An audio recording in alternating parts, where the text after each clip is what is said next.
खबर शामिल करते हैं कोट डेजी से। सूदखोरों ने अवाम का जीना मुहाल कर दिया। सूदखोरों ने कोट डेजी में पंजे गाड़ लिए। प्राइमरी उस्ताद खुदकशी करने पर मजबूर हो गया। एसएसपी खैरपुर के लिए सूदखोर चैलेंज बन गए। सूदखोर दीवान मल अविनाश और अब्दुल गनी सोमरो और दीगर ने प्राइमरी उस्ताद Ali Nawaz Bojar, general secretary PT अलिफ कोट डेजी को सूद की रकम अदा न करने पर जान से मारने और सख्त नताज भुगतने की धमकियाँ दी। प्राइमरी उस्ताद मजबूर होकर खुदकशी करने पर मजबूर होकर रह गया है।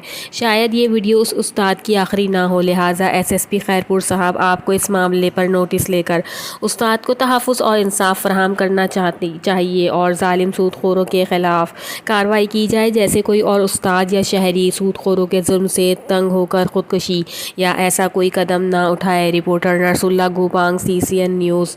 Ali Nawaz Bojar primary school teacher taluka कोटी जी जो जनरल सेक्रेटरी। जीअं त 2013 में मूंखे नंढड़ो ॼायो जेको थैलीसीमिया मेजर जी बीमारी में मुब्तला हो, जंहिंजो मां वक़्त सर वक़्त इलाज कराईंदो रहियुसि। जंहिंखां पोइ मां पंहिंजा अखराजात सां गॾोगॾु मिटनि माइटनि खां बि पैसा वरिता जीअं नंढड़े जो इलाज बहितर नमूने कराए सघां।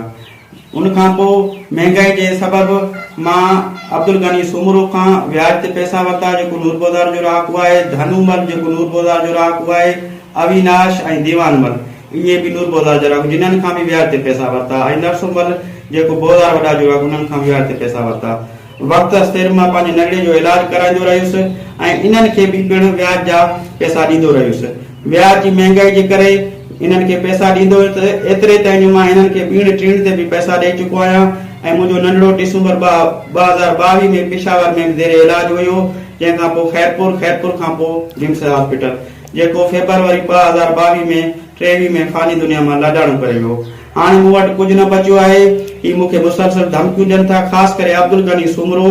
उहो मूंखे शदीद परेशान कयो आहे, मुंहिंजी फैमिली खे परेशान कयो आहे, फ़ोन ते धमकियूं ॾेई रहियो आहे मौत मार। हाणे मूंखे उन मां